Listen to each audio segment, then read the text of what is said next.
Astrid Avisosk. We meet again, you two. Hi, Catherine. Do you have any commissions for us today? Commissions, huh? Let me think. Oh, how about this? Please attend the Academia's Academic Symposium this afternoon and recite a love poem on stage. Wait, say what now? And if possible, please also use your camera to capture the reaction of the audience upon finishing the poem. Huh? What kind of commission is that?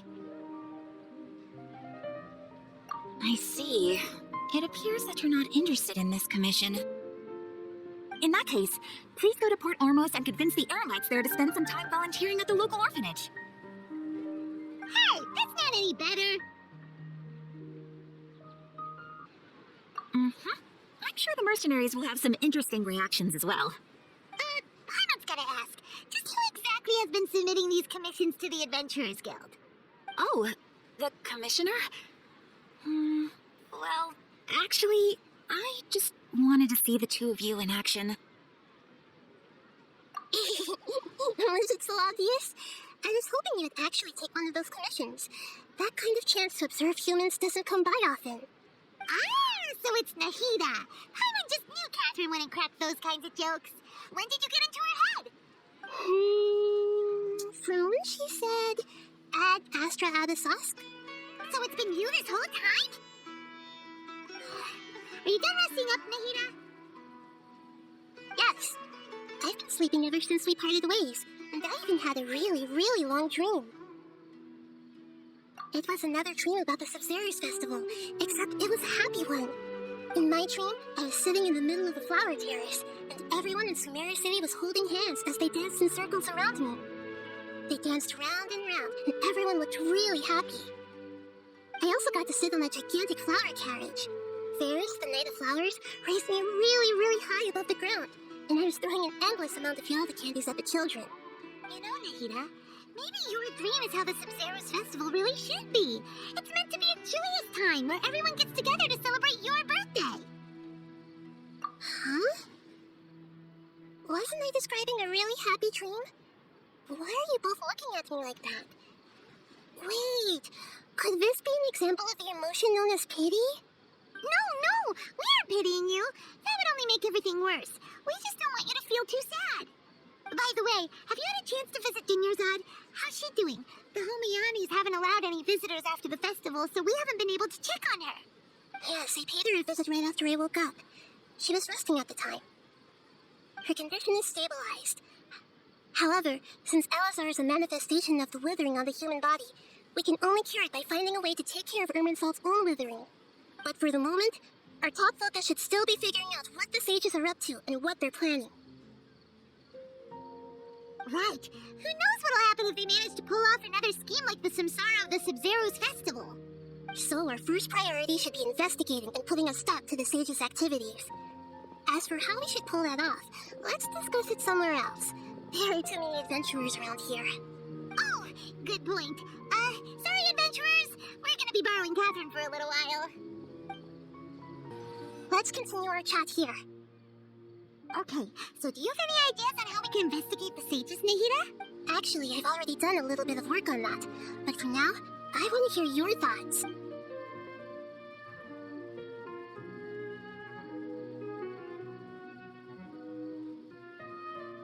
We're in the dark as of now. Since we still don't know anything about their goals, any rash move could tip them off and lead to terrible consequences. After all, every person in Sumeria City is one of their hostages. I've already tried that, but all the key members of the Academia, even the core 30 guards, intentionally avoid wearing their Akasha terminals. It seems that from the very beginning, they've been guarding against info leaks from the Akasha. Of course, it could also be because they're wary of me. Have you already caught the sage's attention? I'm guessing not yet, but distrusting me would make perfect sense if they've ever paid attention to the urban legends about me. In any case, I probably can't take over their minds directly. No way, that's too risky. You mean it'd be too easy to get caught? No, it's not that. We shouldn't involve innocent students in this. A single mistake could completely ruin their lives. Doing that would be ignoring the safety of my people for my own selfish goals. How is that any different from what the sages are doing? That's a good point. Spoken like the god of Sumeru. Are we really out of ideas? Nahida, you're super smart. smart, so you already have something in mind, right? Don't keep us in suspense, spill the beans! According to a popular theory from the Vahumana Darshan of the Academia, rejecting impractical motions at the beginning of a planning session will give more weight to the actual proposal. Okay, but aren't you the god of wisdom? You don't have to use that kind of gimmick to make us take your ideas seriously. Well, I've been thinking that if I can't directly possess the leaders, and if I can't get ordinary people involved, then I should find someone who's already involved, but hasn't decided to side with the sages. You're saying we should recruit a spy? That does sound like it could work. Oh, before coming back, we met someone named Alhaitham. He seems like he acts alone, and he likes doing stuff behind the Academia's back. They probably aren't in cahoots. Actually, I already have someone in mind. Do you still remember that female scholar named Sataria? Sataria? Paimon remembers now. Isn't she the one who's always trailing behind the Grand Sage of the Academia? We ran into her basically every time this Observers Festival repeated itself. You could even say we're old enemies by now. Paimon still remembers the smug and mean way she always spoke to Niru. I've always liked observing all kinds of people, and Sataria has always stood out from the crowd. She was born in the desert, and was hailed as their greatest genius. Her academic gifts allowed her special admission into the Academia, and also gave her the opportunity to serve as the sage's assistant. Oh, Paimon didn't know she was from the desert. She must be pretty special then. Paimon feels like most of the desert dwellers around the city are working as mercenaries. The name Sataria means star. When she lived in the desert, she shone like the brightest star in the night sky. Later on, she was chosen by the sun. The star was given a place in the daytime sky to complement the sun's dazzling light. Soon after, the star witnessed the sun scorching the earth, which brought forth many disasters. The star began to waver. Instead of staying beside such a sun, wouldn't it be better to return and light up part of the night sky? But in the end, she couldn't give up the radiance of daytime.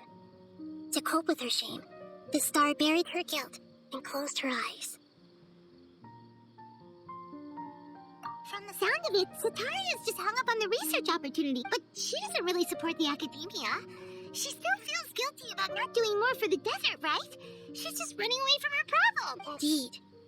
When they are presented with complex moral issues, many people will simply plug their ears and go with the flow until the problem can't be fixed anymore. She's suppressing a lot of guilt, but before she realized it, she had already become the sage's accomplice. She can't deny her part in their schemes anymore. Right. We must somehow make her face her problems again. That way, not only can we get useful intel from her, but she can also use it as an opportunity to redeem herself. From my past observations, Sataria will take a day off in the Academia every 10 days to do some shopping in the city. Tomorrow afternoon just happens to be a shopping day for her. That'll be our chance. To prepare, let's go check out some of her favorite spots, and to have a quick chat with a few of the vendors there. This should be Sataria's favorite fortune-telling spot. So should we ask the fortune teller about Sataria? No, I already have enough information on Sataria. The most important thing now is for you to pay attention to the vendor's talking style and key characteristics. Talking style and key characteristics? My poor lost lambs. Have you become troubled over your fates? The divine voice of wisdom often echoes between mine ears. If thou be blessed today by the gods, I may be able to show you the way. Huh? Really? Nahida, you've been whispering things to her? Shh. My friend here has some doubts regarding her future. Can we get a fortune reading for her? Of course, of course. In that case...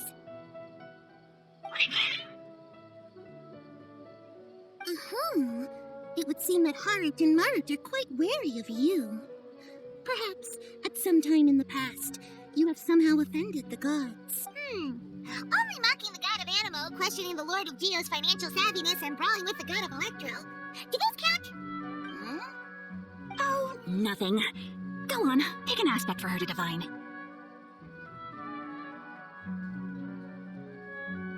Love prospects? No problem at all.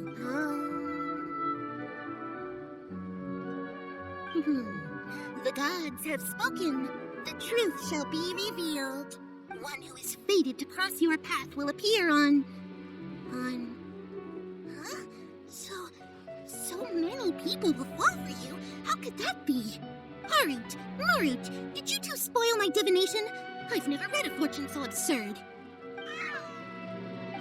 Actually, Paimon thinks this is probably the most accurate fortune telling you've ever done. I admit that the orientation of today's celestial matrix is suboptimal. As such, there will be no charge. Is that so? Well, that can't be helped. If you were to bring some food offerings for Hart and Mart on your next visit, perhaps they could help you reverse the wheels of fate. Is this another one of Sataria's favorite stones? Yep. It belongs to a king. His father helped Sataria a lot when she first moved to Samari City, so she still comes by whenever she has time. When I start talking with him, listen carefully to the details of our conversation. Ah, dear customers, would you like to look at some pottery? We caught wind of your great craftsmanship, so we specifically came to take a look. Oh, I recognize you. Aren't you Miss Catherine from the Adventurers Guild? Sounds like I'm in for some big business. Speaking of, where did you learn this trade? I suppose you could say it all started with my dad. He's a mason by trade, but I picked up an interest in clay while apprenticing for him. After that, I began making pottery by myself in secret. And I simply changed trades when my works turned out well. Although it's a pity that I'm no longer making much use of the knowledge provided to me by the Akasha. That's nice. You're making a living doing something you love. So is your father still working as a mason? Oh no, not anymore. A few years back, he fell from a roof and broke his leg. Since he had already saved enough mora over all these years, he's just enjoying the retired life in Port Ormos nowadays. I see. We wish him peace and happiness in his retirement. I'll have someone in charge of logistics at the guild come by another day for some goods. We'll leave you to it. Take care now. No problem. Rest easy, all our goods are sure to meet your every need. This should be our final stop. Sataria is always thinking of this restaurant when she's working at the academia, so she always comes by whenever she's out in the city. Nahida, you've really thought of everything. It's my duty to protect Samari's citizens, after all. Hi there. I feel like I've seen you down by the docks before. Huh? Sorry, I don't quite remember. If I recall, you were having a discussion with someone about shipbuilding at the time. Ah, that's right! I've always been really interested in feats of marine engineering. After all, I grew up in Liyue Harbor and spent my entire childhood staring at the ships going in and out of the port. I came to Sumeru to study, but failed to make it into the academia due to my lack of talent. But I'm still discussing all kinds of problems with different scholars, and I'm continuing to study and perform research from the restaurant's basement. I'm sure I'll get to the academia after their next round of exams. What an admirable spirit for learning. Amazing. Sure, but you'll find hardworking people wherever you go. So this restaurant has a basement as well? Huh. First I've heard of it. That's right. It's not usually open to patrons. Most of the time, employees use it for breaks or to hold private events. I see. Yes, that makes sense. Well, good luck with your studies, Miss Chishan. Thank you so much. As long as I can make it into the academia as an official student, I'll be happy. So, was that everybody? Mm-hmm. 3 familiar faces should be enough for Sataria. What's the point of all the information we've collected? Nahida, you still haven't told us how you're planning to make Sataria face her problems. Sataria's already used to avoiding her problems, so we must find a way to break through her usual sensibilities. I remember that you mentioned that the Aramites in Port Ormos are all making a fuss about the upcoming resurrection of the Scarlet King. Although it's all just a boatload of nonsense, the fate of her homeland may turn out to be Sataria's soft spot. Oh, Paimon gets it now! You want to take advantage of the guilt Sataria feels about her homeland. Although she knows she should return home to help the people of the desert, all she's done is conspire with the sages. So how do we set that up? Well, the Scarlet King is long gone, and Sataria is also too smart to fall for any simple tricks. If we simply engaged her under the guise of the Scarlet King's believers, she would definitely be weary of us, and we may not get anywhere. But if we were to borrow some of her close acquaintances to talk with her, her reaction would probably be very different. So, you mean you're going to possess those people we just talked to? Yup. Possess them through the Akasha. Imply that they've already converted to the faith of the Scarlet King, and then convey our made-up will of the Scarlet King. As long as everything goes smoothly, we'll get through to Sataria for sure. So that's how you're going to use all the info we collected on these people. It's so that you won't slip up and break form. Possessing them will only work if you can manage to pass off as them. Exactly. So, best of luck with impersonating them. Best of luck? Like, we don't know how to possess anyone. That's no problem at all. I'll just share all their senses with you once I've possessed them. As long as you're also wearing an Akasha terminal, the effect will basically be as if you've possessed them yourself. Huh. That is pretty convenient. But why does she have to do this? Can't you do it yourself? Although I've been observing humans for a while, I've never been good at imitating them. You're not wrong. It's always been painfully obvious whenever you try to pass as Catherine. If it was at all possible, I would have preferred to leave these people alone. But seeing how things are now, I probably should just accept it and push on. Yeah, don't beat yourself up over it. We're only doing this to help everyone, and we'll only be borrowing them for a little while anyway. Alright, then let's give it a go tomorrow afternoon.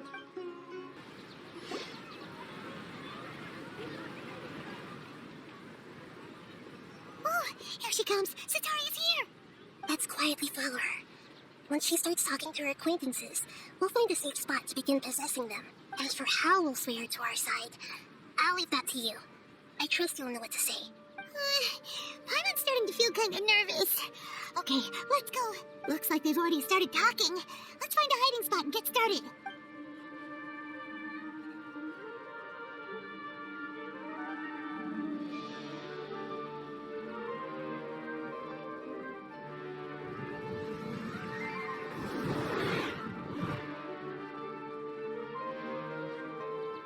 That's right. You really can't force anything when it comes to love. And besides, everyone around me has a very different background and outlook. Are you still listening to me, Nahida? Oh, of course I'm listening. You were talking about troubles with your love life, right? I heard everything you said. Okay then. You just seemed a little distracted for a moment there. Strange. Cats seem pretty worked up. Is something wrong? I always thought they were quiet, happy kitties. Oh, what are their names again? Oh, that's right. They are just little darlings, aren't they? Heart and Mart. So, which fortune do you want me to read for you today? You must have come for another echo of the divine voice of wisdom. I'd like to get another reading on my love prospects, but to be perfectly honest with you, I feel like I've been a real mess recently. A mess? Well, could you do a reading on how long it'll take me to finish my current project at work? I really just want to get it over with. I hear you. No problem at all. The gods will reveal the truth.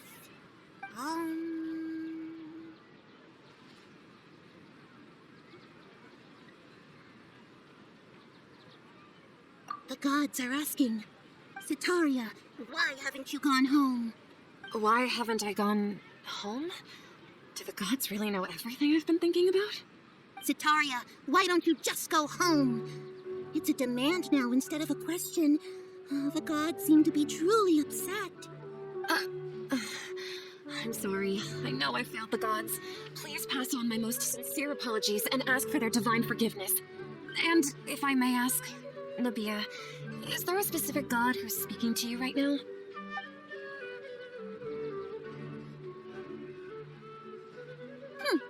What an inconsiderate and naive question. The god who is speaking to me is, of course, the wisest and mightiest of all, the Scarlet King. The Scarlet King? No wonder he would make such a demand of me. Oh, wait a second. The Scarlet King passed away a long time ago. Even though news of the Scarlet King's resurrection has been spreading like wildfire, it's all just a misinformation campaign from the academia. How can the Scarlet King still exist in real life? What insolence! I am the Scarlet King's most loyal believer. Do you wish to refute his voice of wisdom? Oh, no. As a child of the desert, I am only reveling in his power upon learning that his divine glory has touched even this city. I will think very carefully about his demand of me. I'm sorry, I must go now. Wait!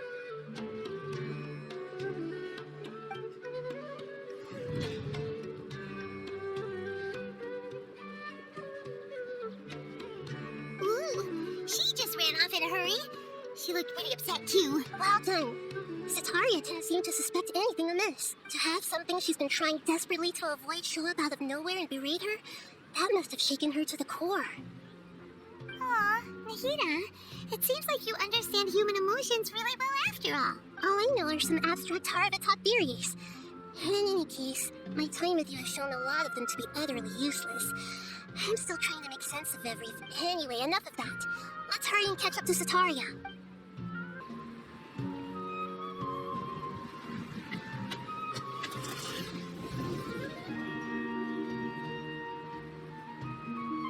It's okay. I just got caught up in something. Oh, actually, didn't you ask me to help you look for work? What kind of work were you looking for again? Oh, right. The old man's craft. How could I forget? Speaking of, how's he doing? Is he feeling any better?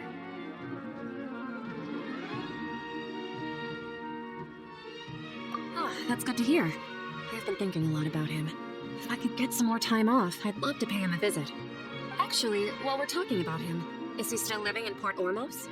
Yeah, he's been retired there for a while. If you could find the time, please write him a letter. Please pass on that recently, faith in the Scarlet King has taken root in Port Ormos and has begun to spread across Sumeru. He has a quick temper and has always been a devout follower of the Dendro Archon. I don't want him to get into a fight with those Scarlet King believers because of a difference in beliefs. Oh? So, who are you siding with in all of this? The Academia or the Scarlet King? I'm so jealous of you. You were born a child of the desert, yet you chose to betray the Scarlet King, and now you spend all your time with those crooks from the Academia. Akeem, you don't mean you've also become a believer of the Scarlet King?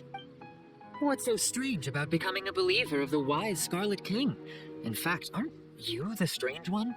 The one who still can't pick a side? Can't pick a side? Me? Whoa, Paimon had no idea you'd be so good at this. You really zeroed in on the issue and put it right in front of her. It might feel a bit overwhelming for Sataria. But once everything is over, I'll be sure to pay her a visit to her mind and explain everything. Anyway, let's keep going.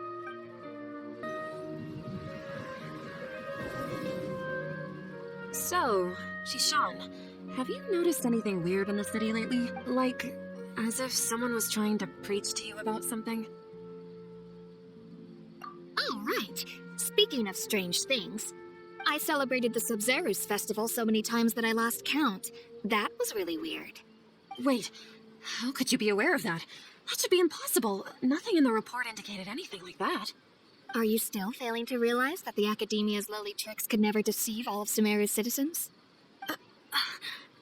Jishan, don't tell me that you've converted to the Scarlet King as well! What an absurd question. You make it sound like I should be ashamed for becoming a believer of the Scarlet King. In reality, shouldn't you be the one who is ashamed? You, who worked side by side with the Academia and treated people as nothing more than experimental subjects? Please, please stop! Even now, Sataria's still trying to run from her problems. She can no longer justify everything to herself. Hey, she's trying to talk to the guards! What should we do? This is the most important part of all. Quick, get ready. Mercenary, you're a member of the Corps of 30, correct? Please help me pass a message to the Watcher right away. The situation in the city is getting out of control. Please, try to remain calm, miss. Tell me what's happening in the city. Heretics are infiltrating the city, and they've already converted many residents to their side. Heretics? What kind of heresy are you talking about? The Scarlet King! Many people I know have suddenly started believing in him, but he's long dead. It's impossible. Miss Sataria, nothing is impossible. You know my name? The Scarlet King is immortal, and all who defy him will one day pay the price. You must face the truth, Sataria. You tread a treacherous path, and the longer you ignore it, the tighter the Academia's grasp on you will become, and the deeper you will be ensnared. Child of the Scarlet King, never forget that the desert that belongs to you lies elsewhere. What's so strange about becoming a believer of the wise Scarlet King? In fact, aren't you the strange one? The one who still can't pick a side? What an absurd question. You make it sound like I should be ashamed for becoming a believer of the Scarlet King. Sataria, why haven't you gone home?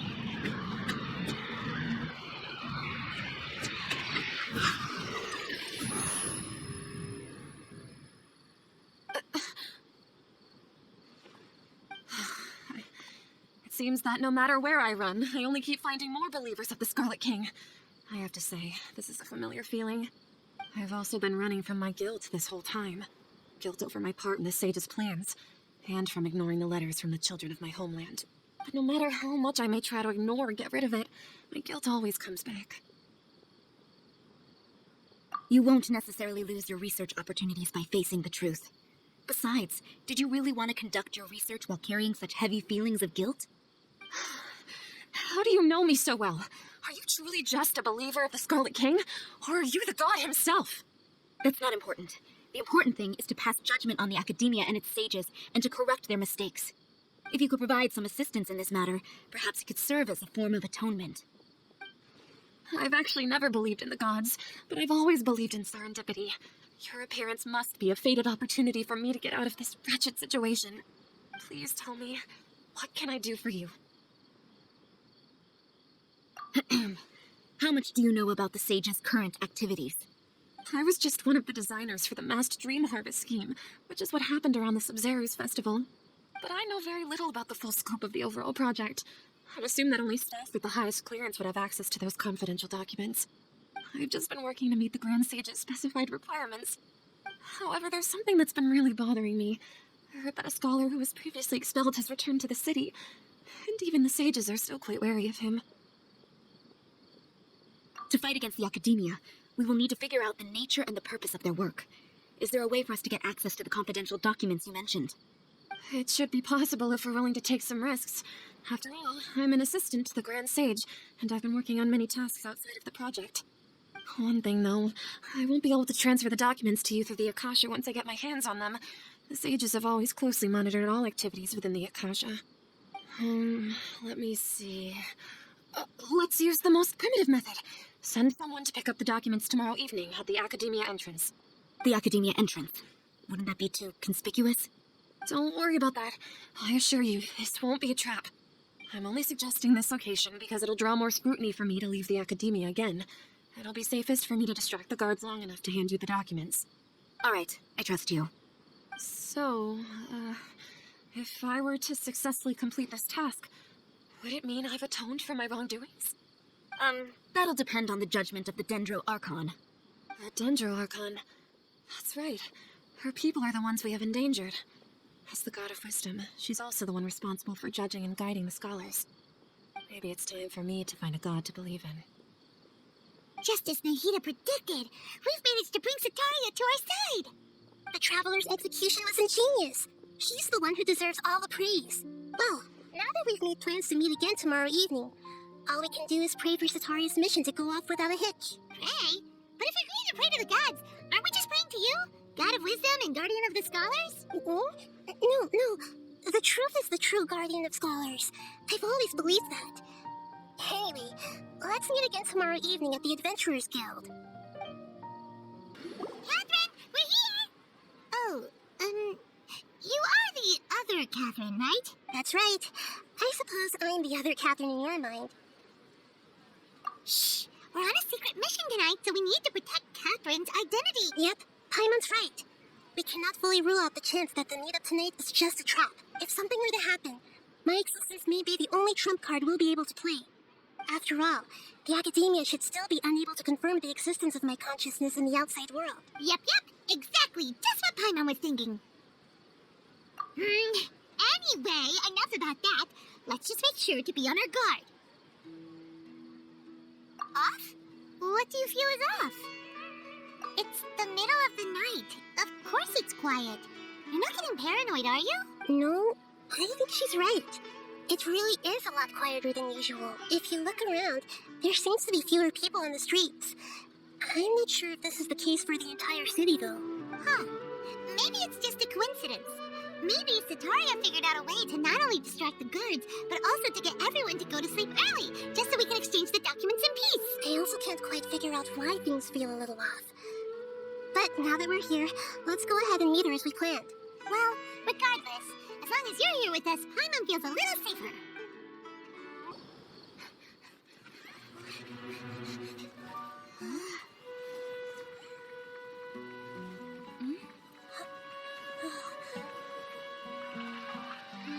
What are all these people doing here at this hour of the night? The triumphant hero returns at last. And to a rather spectacular welcome, even if I do say so myself. You're the outcast, expelled from the academia. Indeed I am. Although these days they tend to call me the Doctor. If you're looking for your researcher friend, she has already been taken into confinement. With some basic caution, she could have discovered the listening device on her person. Clearly, she lacks the degree of rigor expected of a true scholar. The people of Samara City! What have you done to them? I simply made some minor adjustments to their Akasha terminals. Now they can deposit information directly into the subconscious. As you can see, all these lovely people now believe this traveler is a hero who has just saved the world. My experiment is a success. And now it seems they can no longer hold back their sheer adoration. No, what should we do? These are all just regular people. Please now, you need to get out of here. What? That guy's a Fatui Harbinger. We can't just leave you here. Nor can I abandon the people of Samara.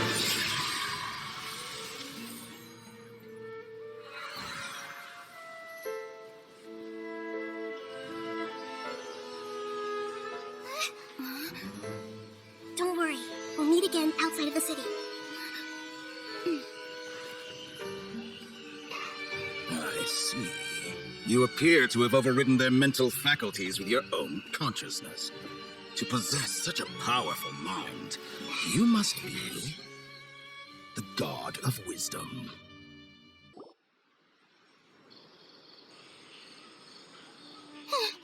This should be far enough. Paimon needs to catch her breath first. Is Nahida going to be okay?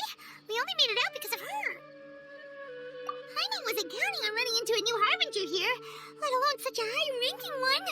That guy was number 2. So scary. He called himself the Doctor. Remember, Tighnari told us about him. Satoria did say that someone who once got expelled from the academia came back recently, and that even the sages are wary of him. Yep, sounds like she must have been talking about the Doctor. Yeah, now that the Doctor's in the picture, we're no longer just dealing with the academia, they're in cahoots with the Fatui. But what are the Fatui after this time? Another Gnosis? Yeah, things would be a lot easier with Nahida's help. Nahida said we'll meet again outside of the city, but we can't just keep waiting around, right? You mean... Oh, right! Wasn't he invited by the sages to work on some project when we were staying with him in the Avidia Forest? That has to be the same project, even though he turned it down at the time. He might still know something. There's no time to lose. Let's go to Gandharvaville. Hold it right there. A blonde-haired traveler and a floating fairy. We've got you, all right. Take a look around. You've fallen right into our trap. Are you mercenaries from the Corps of 30? Did you come here to arrest us? Corps of 30? We're nothing like those government lapdogs who don't even get scraps for their work. We are an elite brigade that commands the highest commission rate in all of Sumeru. We're here on the orders of a client known only as the Outcast. The Outcast? An outcast from the academia? But why wouldn't the Doctor just send the Fatui after us? Still wasting time on idle chit-chat. We'll shut you up soon enough. You're up, traveler! That was pretty rough. Is that what elite mercenaries are like? Yeah, looks like we'll have to keep our guards up. But this Doctor guy seems like a pretty tough opponent. He knew exactly where to set up an ambush. Did he predict that we would try to find Tighnari? Going up against smart people is tough. Anyway, let's keep going. Oh, it's the Traveler and Paimon. What are you two doing back? Collei! It's nice to see you again. Are you doing alright? To be honest, I'm not doing too well. My Elazar has been progressing at a faster rate lately. I'm finding it harder to complete more intricate tasks. As a result, Master Tighnari is taking me off the patrol schedule. He will only allow me to stay here and coordinate other people's tasks. Collei? Speaking of Tighnari, did he go off on patrol? We're here to talk to him. Oh, Master Tighnari? He just left the Avidia Forest a little while ago. He was headed to Pardes Di. He left? But isn't Tighnari always saying that he never wants to leave the Avidia Forest? He even turned down the sage's invitation. I thought it was weird too. Master Tighnari always prioritizes his work as a forest watcher above everything. He almost never leaves his post. He left in a hurry this time, though. No, I only found out that he left through a message he left behind. He also made sure to delegate all his tasks using a schedule. To leave in such a hurry? I guess he had something urgent to take care of. Master Tainari originally studied in the Immortal Darshan of the Academia, and Partis DI is something like the Immortal's research base. Many rare shrubs and grasses have been planted there for research. I know that before he became a forest watcher, Master Tainari once spent a long time conducting research at Partis DI. A research base, huh? Gotta wonder what kind of research Tainari just decided to work on all of this. Oh, we don't have a lot of time, so let's go look for him at Partis DI. Don't worry, I'm fine. I'm used to living with Elazar by now. If you run into Master Tainari, please send him my regards. Got it. Will do. See you later, Collei! Wait! Look who it is! Thank goodness you're okay. We were so worried about you. Hey, this was supposed to be a touching reunion, but you're ruining the moment. Actually, it's very smart of the Traveler to be wary of me right now. After all, the Doctor has shown that his technology can apparently even control human minds. Plus, it's not like you could have known what happened after we split up and I was facing the Doctor by myself. Even a pool of stagnant water after a torrential storm can occasionally pass as a patch of sky. Papa feels like only the real Nahida could come up with such an obscure analogy. Huh? But I wasn't trying to win your trust or anything. All I wanted was to clarify my point. Well, we understand that point now. Please, Nahida, tell us more about what happened. Are those poor people all right? When you left, I was still in the middle of restoring everyone's minds. Thankfully, when the Doctor mentioned depositing information into the subconscious, he didn't mean engraving information into their minds. Instead, he did something closer to creating hallucinations. That was still within my power to fix. Luckily, I managed to finish my restorations and mind jump away from him just as he was about to capture me. Whew, what a relief. The Doctor sure pulled out some hidden cards, but good thing we had Nahida with... I wouldn't be relieved just yet. I gave away my true identity when I restored everyone's minds, which means we've lost another one of our trump cards. Also, the Doctor is already an expert at modifying Akasha terminals. Maybe it's only a matter of time until he captures my consciousness inside the Akasha. Would that mean you'd no longer be able to jump between minds? Then how do we stop him? He's still at the Academia, so it's possible he already started messing with the Akasha. Ugh, it feels like he's toying with us. What a nasty piece of work. Plus, the Doctor's combat ability alone is apparently enough to make him worthy of being number 2 of the Fatui. We shouldn't give up hope just yet. Let's try to find another way to attack this problem. Actually, Nahida, how did you know we were trying to get to Partis DI? Have you been waiting for us? Yes, I have. I can see the Traveler's elemental energy, so I deduced your destination by looking at the direction you were moving in. You didn't come here for sightseeing, right? Did you find any leads? We're looking for a scholar we know. His name is Tainari, and the sages once tried to reach out to him. Why don't you come inside with us and see what we can find? Okay, let's just hope we won't get him into trouble.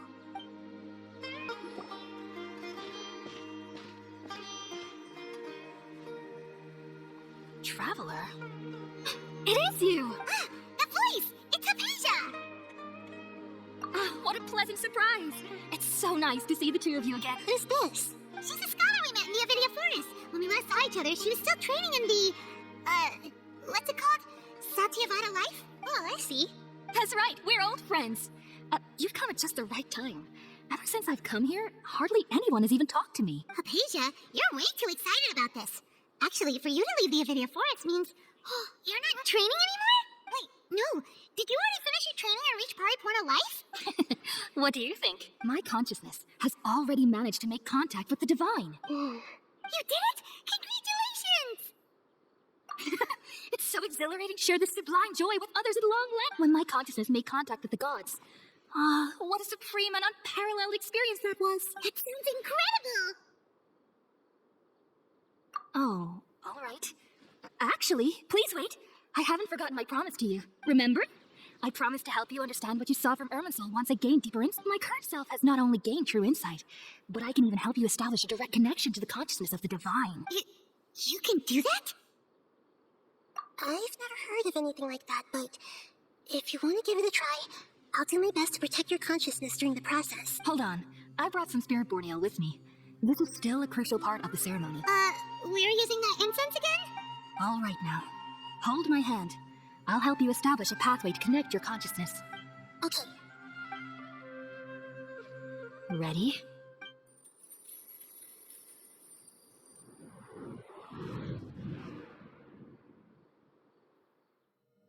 It took 3 betrayals for me to finally understand. The world is just an elaborate tapestry of lies. My fury will never be quelled.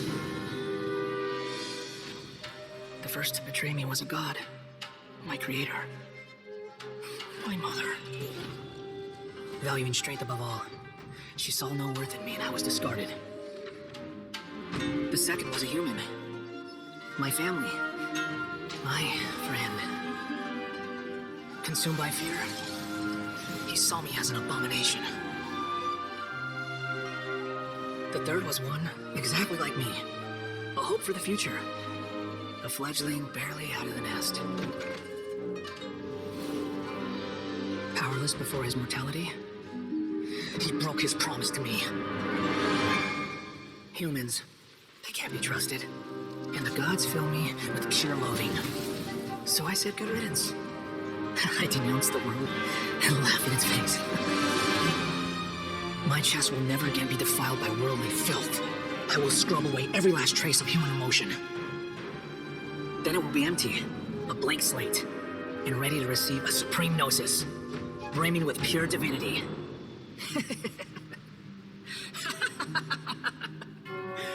There is no need to fear. The pain will be brief. Your era is coming to an end.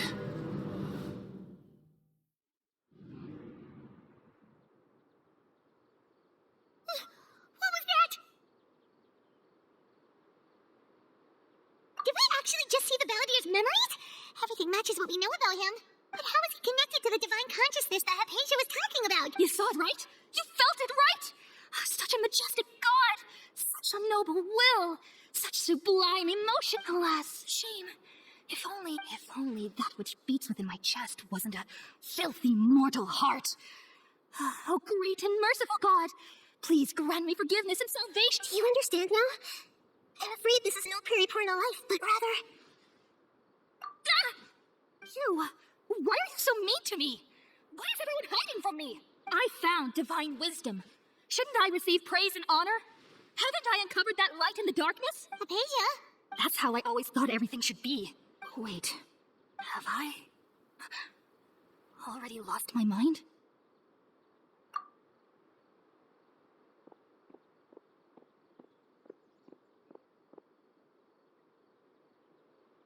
Wait, something isn't right.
Okay, we finally lost him.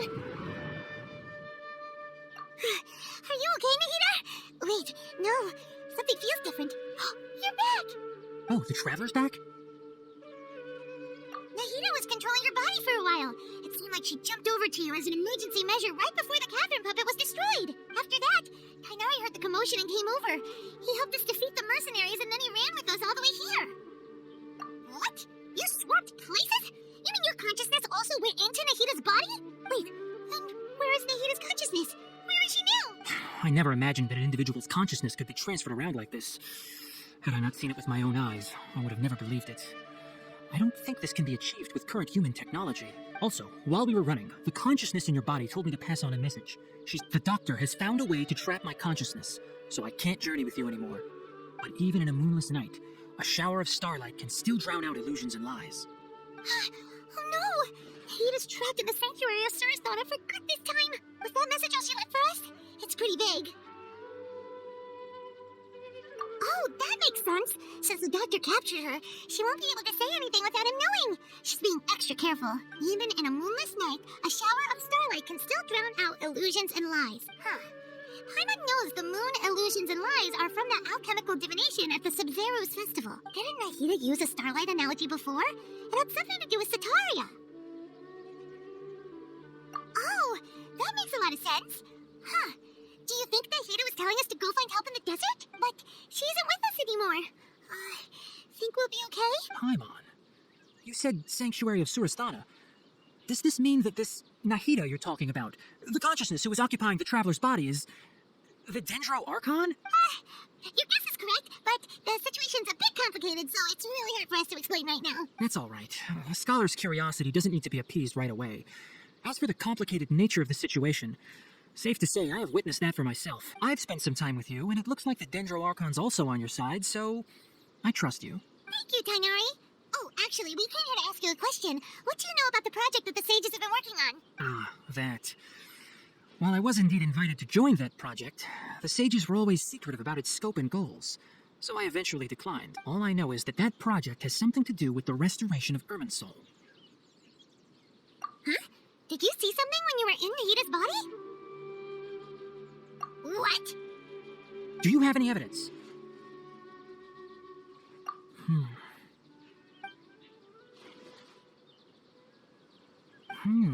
So that's what happened. That explains why Hypatia's symptoms were different from those of the other scholars who went mad.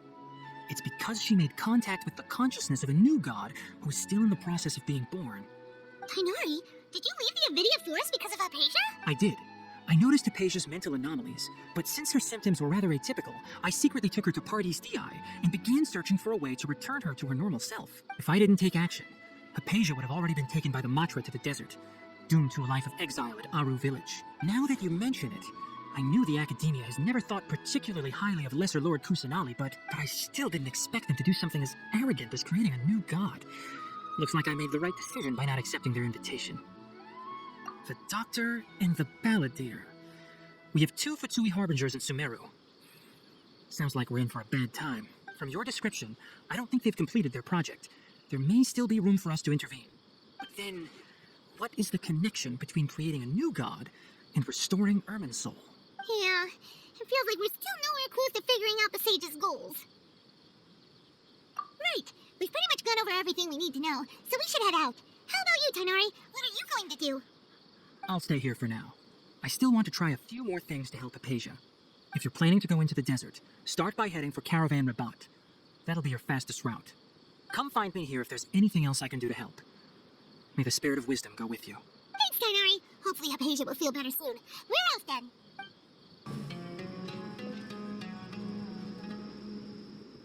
We finally made it to Caravan Rabat. It's pretty lively here. So, just past this wall is the desert, huh? Oh, wow. Paimon remembers hearing people call this the Wall of Samiel. It's made to block sandstorms from the outside. Oh, if it's this tall, it's gotta be the divine work of Greater Lord Rukkhadevata, right? Enough gawking.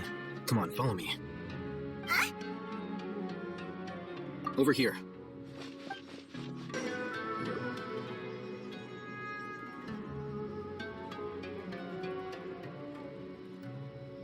What the? Where did she go? How did we lose them? They were just here a second ago. More Eremite mercenaries? How are they working for this time? Anyway, Traveler, it seems like we were being followed. You were too careless. You should have noticed those hopeless amateurs trailing you a long time ago.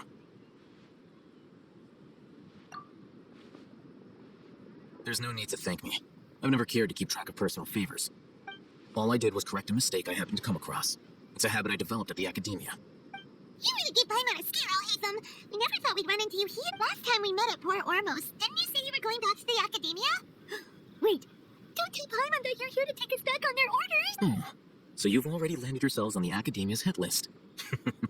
I can't say that I didn't expect it. However, had I wished to turn you over to the Academia, don't you think you'd already be the Eremites' honored guests by now? Oh, right. You do have a point. have no interest in running errands for that project. As a scholar, I've always belonged to the camp that promotes researcher autonomy. And these days, you're more fascinating than anything the sages can offer.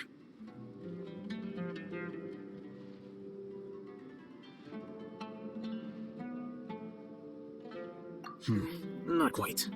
To tell you the truth, I'm still investigating the Divine Knowledge Capsule.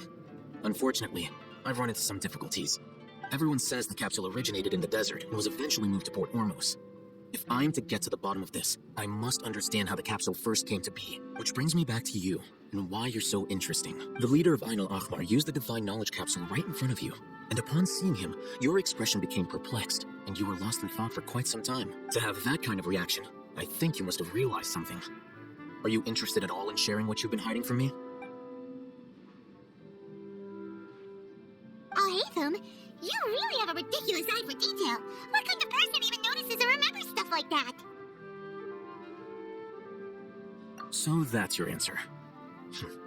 Well, I do work for the Academia after all. So considering that, it is indeed wise to keep your cards close to your chest. But that does prove you do have some undisclosed information about the Divine Knowledge Capsule. Am I right? No matter. Rather than simply learning the answers from you, I'd still prefer to investigate on my own. Speaking of, you two are also headed to the desert? That's right. We have the same plan as you. But we don't really have any concrete goals at the moment. Then I'd suggest starting with Aru Village. It's the largest settlement in the desert, so it'll probably have more resources and intel than anywhere else. Well, would you like to head there together? It's always better to travel with someone you know. Let's go! Before us lies Aru Village, the safe haven of the desert folk. Whoa, this landscape is really something else.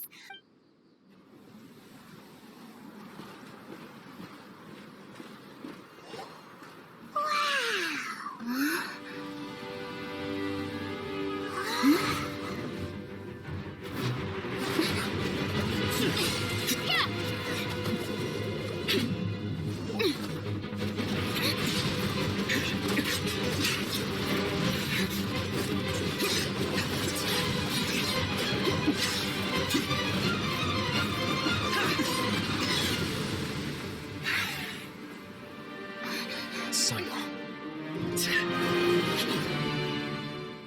Unless my memory fails me, we have barely spoken 2 words to each other before now at the Academia. Would you care to enlighten me as to when and how I invited the General Mahamatra's wrath? Alhaitham, do not think you can escape my judgment just because you managed to escape my attack. Judgment? So that's how you'd characterize your actions here, is it? Or would elimination perhaps be a more accurate description? Had I used my full strength, not even this traveler would have been able to stop me. Though styled like an assassination, I sought only to ensure that my target would be unable to flee or resist. Standard practice for the Matra, as well you know. Seemed to me more like your own personal touch. Who's that, Alhaitham? Did you call him General Mahamatra? Yes. General Mahamatra Cyno, head of all the Matra at the Academia. He's a formidable hunter, and the ultimate nightmare for any who have committed academic crimes. You seem to have placed a lot of trust in Alhaitham, to the point of blocking an attack for him. If I were you, I'd never choose to side with him. I wouldn't believe a single word that comes out of his mouth. I have been pursuing this scribe for a long time. I urge you, stand back and do not seek to defend him any longer. Otherwise, there will be consequences. Has Alhaitham done something wrong? Hyman doesn't think he's as bad as you made him out to be. I won't waste my breath explaining things. Alhaitham, I saw it during our fight. Take it out. The Divine Knowledge Capsule you're hiding on your person. Unless you want me to retrieve it for myself. Very perceptive of you. Nothing escapes a Matra's senses. Wait, the Divine Knowledge Capsule? Didn't it fall into the Matra's hands in Port Ormos? No wonder you speak with such confidence, Cyno. But I must admit, I'm very curious. What does this capsule mean to you? And why, as General Mahamatra of the Academia, are you all alone in the desert? As far as I'm aware, the other Matra have been speculating about your disappearance. Have you been given a mission that's, let's say, morally dubious? If I was the real target of your mission, what was stopping you from simply using your authority and resources to judge me within the walls of the Academia? I should have known you'd be difficult to deal with. You two! Ugh! What should we do, Traveler? Paimon feels like we can't trust either of them! Well, look at you two, acting all tough and self-righteous over there. Wait, do you... Great! Finally, someone that we can trust! You gotta help us out here, otherwise these two are gonna start fighting again! Sure looks that way. Two giants from the academia duking it out once and for all. Not something you get to see every day, that's for sure. Listen, I know you academic types love to fill up your big brains with self-righteous morality and lord your empty rules and virtues over each other, but how dare you bring your petty disputes into the safe haven of Aru Village? It seems like someone's gonna have to beat some sense into your thick skulls until you finally learn to respect these grounds.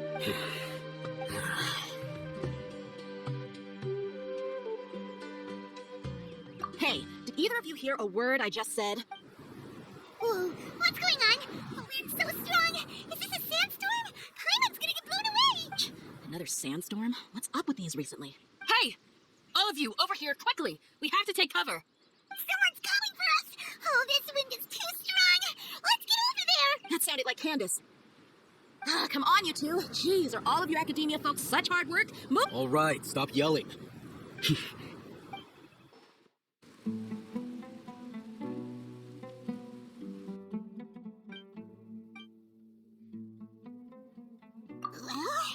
This is pretty awkward.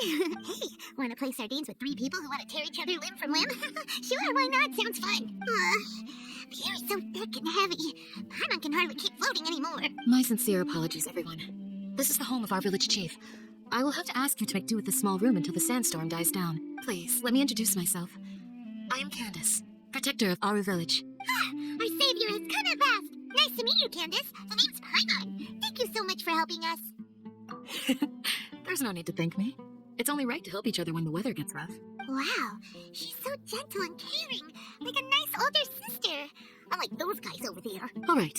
Now that we're all better acquainted, we should return to the topic at hand. As a guardian charged with the responsibility to protect my fellow villagers from harm, I was observing your conflict from afar, even before the sandstorm started. And now that you have set foot within our village itself, it is all the more my responsibility to make absolutely sure that you pose no threat whatsoever to us. So please, have an honest and sincere conversation with one another, and put your hostile feelings to rest. If anyone dares to start anything again while they are under this roof, I will not hesitate to send them out for some quality time with the creatures of the sandstorm. Oh, on second thought, Paimon may have misjudged Candace's character.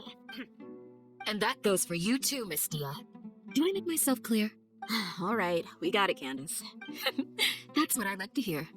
So, which of you will begin? I was supposed to be a mediator, but I might have gotten a little too involved just now. Anyway, one of those two should probably start talking. Wait, that was you trying to be a mediator? I have nothing to hide, so there's no shame in explaining myself. While Alhaitham wasn't wrong about the other Matra not knowing my whereabouts, it's not because I've been assigned a morally dubious mission. Rather, I've chosen to exile myself. Huh? Exile yourself? A little while ago, I discovered that there was data missing in the Academia's project planning and development files. What little they did report clearly did not match the project's actual progress. As General Mahamatra, I had the responsibility and authority to request an audit. However, to my surprise, the person responsible for the erroneous data was none other than Grand Sage Azar himself. I tried to investigate the issue myself before submitting a formal audit request, but I soon found that all leads and potential pieces of incriminating evidence were carefully concealed from me. I began to realize that they were cautious of me from the very beginning. Unsurprisingly, the Grand Sage rejected my audit request as soon as the submission reached his desk. He even said to me, "The power of the General Mahamatra is granted by the sages. You have no right to judge us." So they really are up to no good. I realized then that to the Grand Sage, the Matra are nothing more than tools for the sages to assert and maintain their control over knowledge. The vows that we took, the principles that we strive to uphold, they are meaningless to the academia of today.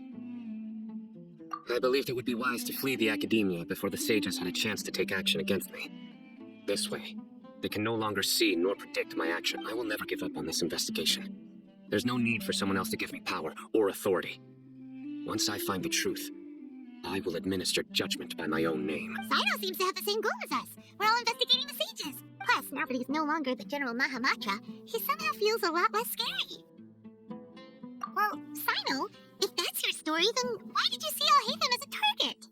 When I was investigating the matter in the academia, I overheard a conversation between Alhaitham and a sage. The sages asked you to investigate a blonde-haired traveler. Do you dispute this, Alhaitham? What? Like many parts of the project, this assignment was undocumented. Now throw in your suspicious behavior with the Divine Knowledge Capsule, and I think we deserve an explanation. Yes. I was indeed tasked with investigating the Traveler. After all, The promised reward was so great that hardly any scholar could have refused. The sage told me, once you've completed this assignment, I can give you a glimpse of divine knowledge. A most enticing offer. Unfortunately, those academics don't know me at all. Their words contained one key piece of information, namely that divine knowledge indeed exists.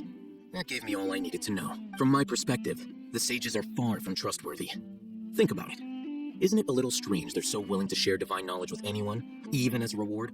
So, I began my own investigation following the lead of the divine knowledge capsule. In the end, I realized my wisdom in committing to this rather than collaborating with the sages. Had I been less guarded, I probably would have ended up like that Ahmar mercenary, incapable of remaining sane for long enough to hold a conversation. You mean that the sages originally planned to dispose of you, using one of those capsules that drive people insane? I'd already given up on the assignment by then. I only told the Academia I was waiting in Port Ormuz for you to appear so they wouldn't suspect anything. So it came as quite a surprise when I encountered my erstwhile target while investigating the Divine Knowledge Capsule. Criminals do love to talk about coincidences. Even though I ran into the Traveler by chance, I had no intention of providing assistance to the Academia. Also, you should remember, you were the ones who decided to follow me and strike up a conversation after I left that tavern. That's true. Alhaitham helped us out at Caravan Repact as well. Maybe he's telling the truth. I'm willing to apologize, if that's worth anything to you. I took the Divine Knowledge Capsule behind your back because I judged its existence to be a significant risk. I felt that it would be best for no one to interact with it before it had been properly studied.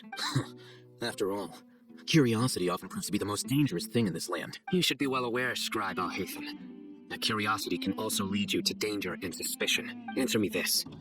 Did the sages share any information about their project with you? Have I not made myself clear? You and I are both distrusted by the Academia. Do you really think they would tell me anything? Fine. Although you haven't completely proven your innocence, I won't regard you as an enemy. As you wish. Good. I'm glad to see you two clearing up your misunderstandings. And now you, Dia. I believe it's your turn. Oh, sorry. Whatever the boys were talking about must have been so boring that I spaced out. My situation is pretty straightforward. My employer, Dunyarzad of the Homayani family, is friends with the Traveler and is currently recovering from her illness at home. I had nothing going on, so I decided to return to our village for a visit. I was actually looking forward to a pretty exciting time getting back together with everyone here. But then I saw these two random guys in the middle of a pointless argument. It ticked me off, and things went downhill from there. Is that all? Well, I will admit that definitely sounds like your style. In that case, welcome back, Dia. That's more like it. I missed you all so much, Candace. Whoa! What was that sound? No need to worry. Now that you're no longer at each other's throats, please make yourselves at home. I'll take a quick trip outside to clear out some of those creatures in the sandstorm. Creatures? In the sandstorm? Are you sure you don't want some backup? Fighting in a sandstorm is not for the faint-hearted. Anyone without extensive training in these conditions is at a disadvantage. You needn't worry. Yeah, just leave him to Candace. Don't worry, she's as tough as they come. The wind's died down. That means the sandstorm's over, right? Candace still isn't back yet, though. Is she alright? Maybe we should go out and check on her. When you put it that way, even I'm starting to feel a little worried. All right, let's go. We've been here long enough, and the boys are as chatty as the floor. Oh, Candace, you're still fighting? You've been out here dealing with these creatures the entire time? Yes. They just keep coming in waves. I've lost count of how many I've defeated. Before I realized it, even the sandstorm had stopped. Here comes another wave! Leave this round to us. I got interrupted earlier, but now I have something to take my anger out on. It's been quite a while since I've seen the Flame Mane in action. I'll leave these to you then. I'll be sure to put on a good show. Let's go! The creatures stopped appearing. Was that the last of them? What we fought just now was probably the aftermath of the sandstorm. So we should be safe for the time being. Well fought, everyone. No injuries, I hope. Huh? Who are you? My apologies. I haven't had a chance to greet you yet. I had my hands full taking care of the village's elderly and children. I am the chief of Aru village. Everyone usually calls me Uncle Anpu. Sir, I am also originally from the desert, but I have not been back for some time now. May I ask if such sandstorms are common? I can't say they've always been common, but recently the storms have become increasingly severe and frequent. Besides sandstorms, we also occasionally get earthquakes. According to an investigator who stayed in the village a while ago, these unusual natural phenomena are related to the withering of Irminsul. Another effect of Irminsul's withering. So, Irminsul's withering causes withering zones in the forest, and sandstorms and earthquakes here in the desert? Everything in the natural world is inextricably connected to Irminsul. These regional symptoms can indeed be a reflection of Irminsul's present state. Everyone in Aru Village needs to take good care of themselves. Speaking of which, why haven't I seen a single village keeper since I got here? Village keeper? Who are they? Village guards like Candace? Does your curiosity know no bounds? Village Keeper is how Aru Village refers to mad scholars, exiled here by the Academia. Most of them are scholars who lost their sanity after a period of training in the Avidia Forest. The Academia believes that their crazed mutterings may have a negative effect on the psyches of other scholars. So, they're forcibly exiled to the desert. Though if you ask me, it's all a boatload of nonsense. Alas, that's exactly what we've been trying to investigate. One by one, the village keepers have been mysteriously disappearing without a trace, but no one in the village has ever seen them leave. If you're planning to stay around the village for the next few days, I'd appreciate it if you could keep an eye out for them. I've had encounters with those people in the past. I'll see what I can do to help. The Matra are the ones responsible for their exile. Now that you're no longer with them, are you trying to alleviate your guilt and atone for your past sins? I'm fascinated by how you think. Mock me if you will. But if you are guilty, I will eliminate you, regardless of my position or identity. Oh, you're the former General Mahamatra. You must be an expert in these kinds of investigations. Thank you for your help. Is it because you're reminded of Hypatia? Oh, these poor scholars. First they lose their sanity, now this! We need to help get them back home, safe and sound. But, is it really a good idea to tag along with Cyno? You seem like you really don't trust him. I'll be grateful for the assistance. No doubt you will do a better job than some of my former subordinates. Let's start by finding a spot to share what we know so far.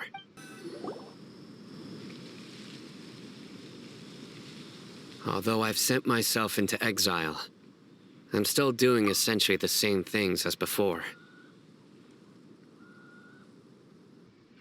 Do you still have any questions for me before we start our investigation? One of my former subordinates told me that this title has its origins in a strange incident. The Academia has long exiled mad scholars to Aru Village. A mysterious phenomenon exists here. When mad scholars first arrive, they are as incoherent and deranged as before. But after spending some time here, they invariably begin to calm down.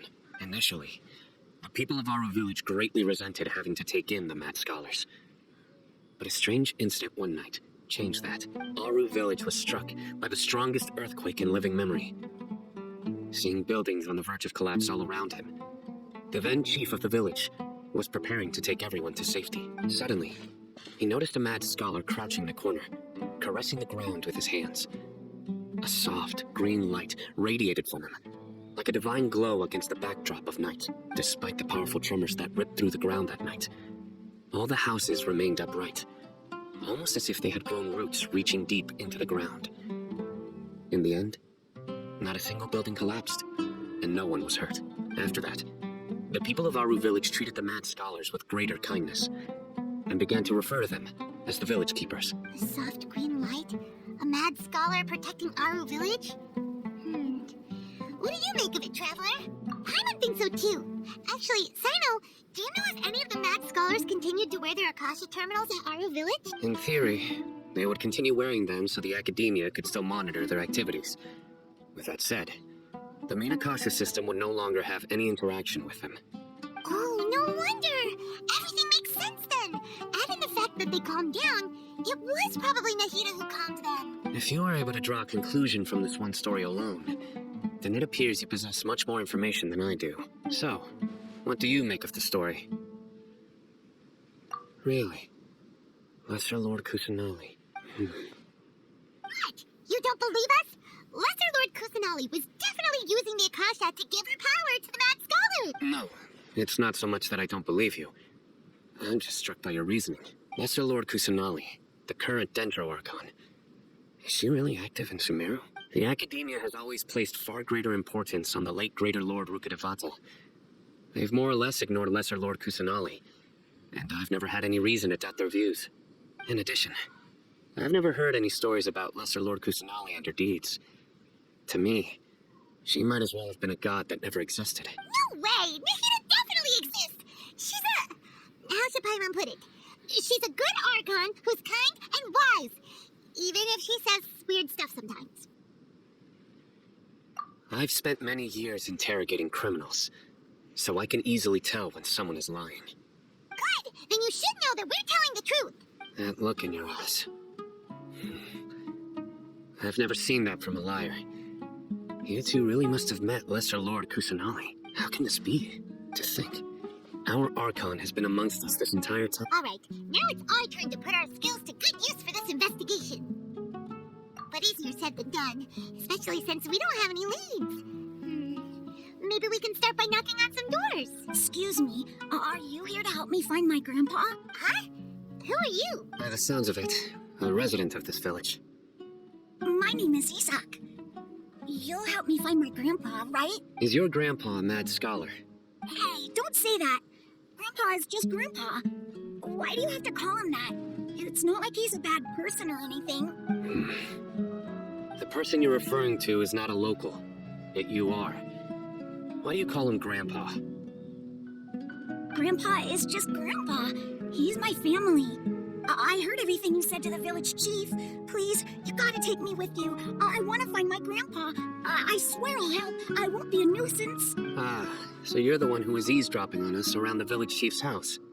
I was planning to go out and take care of whoever it was, but I had a vague feeling that they didn't harbor any ill intent. Whoa. Alhaitham wasn't kidding about Matra having sharp senses. Cyno, he's just a kid. All he wants is to find his grandpa. Let's find a way to help him. Sorry, I was only listening in because I wanted to know where Grandpa went. Honest, if you don't believe me, you can ask Miss Candace. All right. But first, let's confirm the facts with Candace.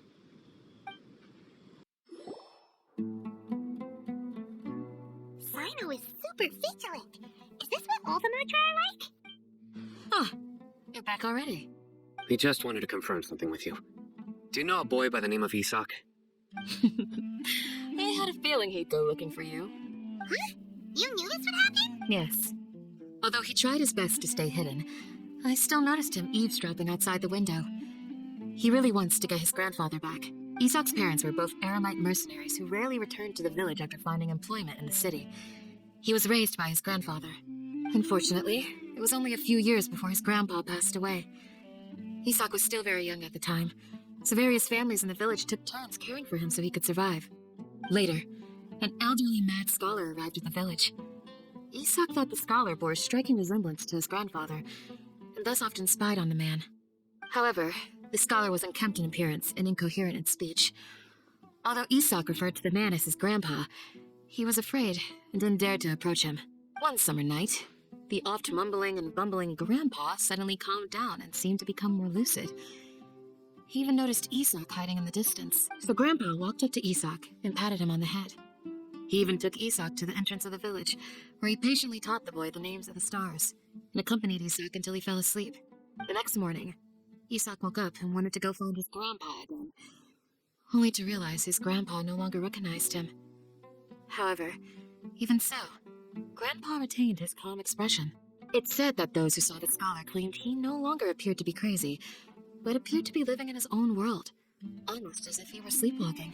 Isak was thrilled that his grandpa was able to find peace, and would follow him all the time, asking him things like, "Grandpa, want me to take you somewhere fun?" Or, "Grandpa, could you tell me stories about the stars again?" All this somehow just makes Paimon feel really sad. It seems like they both deserve so much better. Perhaps. Nearly everyone who lives in the desert has some form of hardship or regret. But even so, we must still continue on with our lives. It's also my reason for fighting. I must continue to protect this land.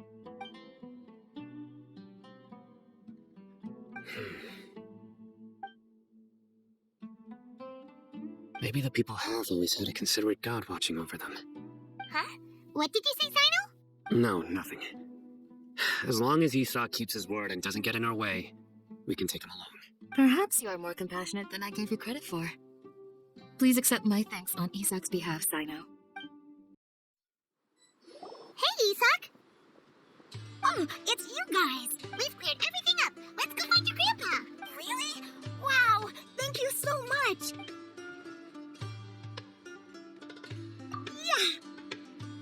All right. I Let's ask the local residents some questions first.